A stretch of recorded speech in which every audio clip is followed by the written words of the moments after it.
बेरोजगारी की परिभाषा क्या है, बेरोजगारी क्यों होती है, जिनके पास डिग्री तो है लेकिन नौकरी नहीं है। हो सकता है आप में से बहुत सारे लोग जो अभी हमें देख रहे हैं, खासतौर पर युवा, ऐसे बहुत लोग होंगे जिनके पास डिग्री है लेकिन नौकरी नहीं है। लेकिन सबसे पहले आपको इस रिपोर्ट के बारे में बताते हैं जिसका नाम है इंडिया स्किल्स रिपोर्ट 2023। इस साल की रिपोर्ट है ये, और ये रिपोर्ट वी बॉक्स नाम की एक कंपनी ने तैयार की है। और इस रिपोर्ट को तैयार करने से पहले भारत के 3,75,000 छात्रों का एक टेस्ट लिया गया। पहली बात यह कि भारत में लगभग 50% युवा ऐसे हैं जो रोजगार के योग्य नहीं हैं, और इनमें भी ऐसे युवाओं की संख्या ज्यादा है जिनके पास ग्रेजुएशन और पोस्ट ग्रेजुएशन की डिग्री है। दूसरी बात, इस रिपोर्ट में आगे बताया गया है कि अब से कुछ वर्षों के बाद भारत में ऐसे 50% युवा रोजगार के लिए अयोग्य हो जाएंगे जो आज ग्रेजुएट्स हैं। तीसरी और सबसे हैरान करने वाली बात यह कि भारत के जिन युवाओं के पास एमबीए की डिग्री है उनमें से 40% युवा नौकरी के योग्य नहीं है, क्योंकि ये तमाम युवा स्किल्ड नहीं है, अनस्किल्ड है।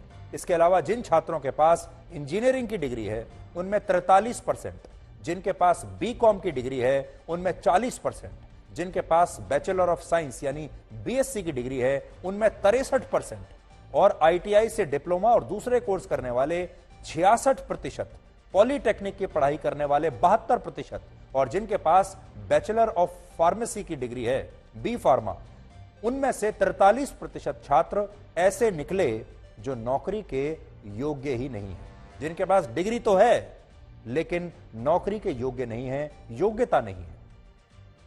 यानी इन तमाम युवाओं के पास दिखाने के लिए शानदार डिग्रियां हैं लेकिन इन्हें आता कुछ भी नहीं है, और यही वजह है कि इन युवाओं को नौकरी नहीं मिल पाती और इससे फिर बेरोजगारी बढ़ती चली जाती है।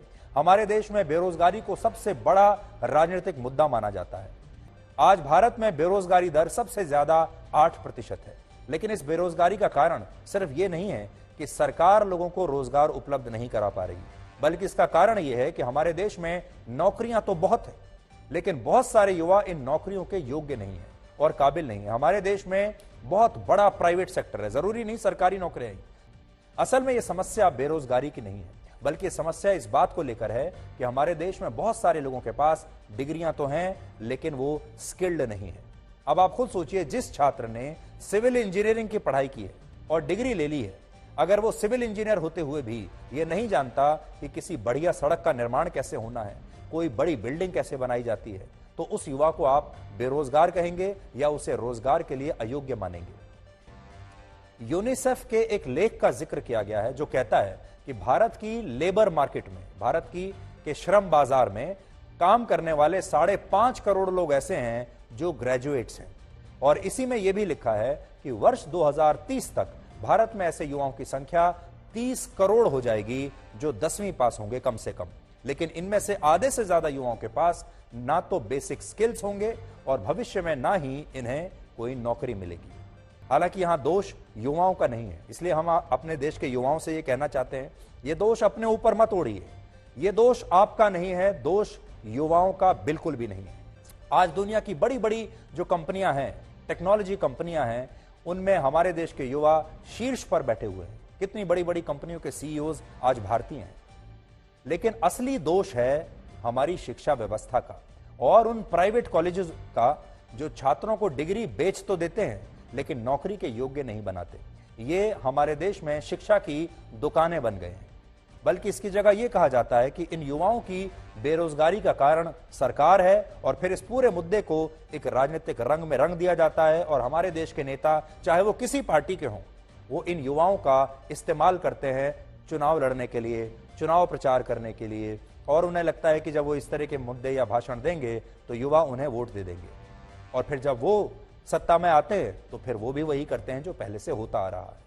जबकि सच्चाई यह है कि भारत में जो बेरोजगारी बढ़ रही है उसकी जड़ में वो प्राइवेट कॉलेज हैं जो हमारे देश के युवाओं से लाखों रुपए फीस लेकर, या कई मामलों में तो करोड़ों रुपए फीस लेकर उन्हें डिग्रियां दे रहे हैं, लेकिन इन युवाओं को ऐसे कॉलेजों में वो शिक्षा नहीं मिलती जो इन्हें नौकरी के लिए योग्य बना सके। और इसके भी 3 कारण हैं। पहला, बहुत सारे प्राइवेट कॉलेजों में नियमित क्लासेस होती ही नहीं। यहां पढ़ाने वाले ज्यादातर टीचर्स बहुत क्वालिफाइड नहीं है, उनकी ट्रेनिंग ठीक से नहीं हुई है और बहुत सारे प्राइवेट कॉलेजों में उन टीचर्स को नौकरी पर रखा जाता है जो भले ही खुद अनस्किल्ड हों लेकिन वो तनख्वाह कम लेते हों। और तीसरी वजह है हमारे देश की आबादी। आज हमारे देश के प्राइवेट कॉलेजों में भले ही कोई पढ़ाई ना होती हो लेकिन छात्रों की संख्या इतनी ज्यादा है कि इन कॉलेजों में इसके बावजूद दाखिला लेने वालों की लंबी लाइन लग जाती है, इनकी भी सारी सीटें भर जाती हैं और ये सारे कॉलेज अपनी सीट सिर्फ बेचते हैं और इनके लिए ये एक बिजनेस मॉडल है। खर्चा कम करना है, कमाई ज्यादा करनी है। भारत में कुल 43,796 कॉलेज हैं जिनमें सरकारी कॉलेजों की संख्या सिर्फ 9,372 है, जबकि प्राइवेट कॉलेजेस हमारे देश में 28,467 के आसपास है। हालांकि यहां हम एक बात स्पष्ट करना चाहते हैं कि हम ये नहीं कह रहे कि बेरोजगारी को लेकर सरकार की कोई जवाबदेही नहीं है।